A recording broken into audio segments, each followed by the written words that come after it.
de 2018 en 2026, ça fait 8 ans que je suis dans le blogging culturel, que je fais des analyses, je fais des critiques et je donne un peu l'actualité sur les activités des artistes, des acteurs culturels et tout.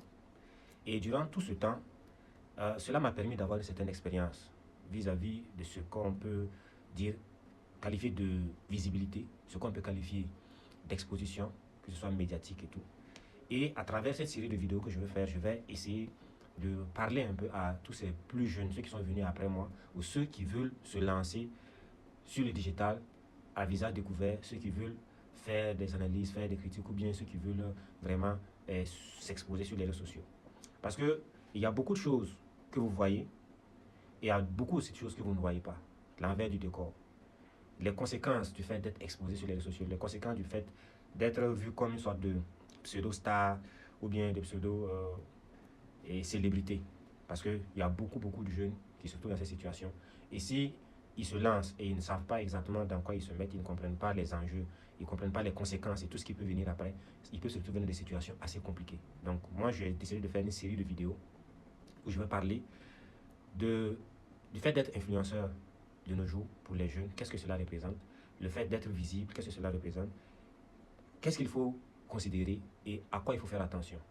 Et dans quelles choses aussi il faut éviter de se mettre. Parce qu'il y a on voit tout le monde qui sont là, ils font des formations, comment faire pour avoir la visibilité, comment faire pour avoir des abonnés, comment faire pour que ton contenu explose sur les réseaux sociaux. Mais rares sont ceux qui prennent le temps de te dire, après avoir eu la visibilité que tu veux, comment gérer ça, comment fonctionner, comment marcher, et comment faire en sorte de ne pas te perdre en cours de route, de ne pas te perdre dans le chemin. Et c'est ce dont moi je vais parler dans cette série de vidéos. Moi je ne fais pas les vidéos forcément pour qu'elles fassent du buzz ou quoi.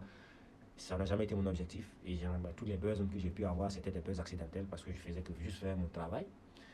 Mais quand tu n'es pas préparé à une grande visibilité ou à une grande exposition, ça peut te mettre dans des situations assez délicates. Donc je vais partager mon expérience et je vais donner des conseils à tout jeune qui veut vraiment se lancer sur les plateformes, tout jeune qui cherche à avoir sa place dans l'univers digital et qui veut peut-être monétiser ça et tout.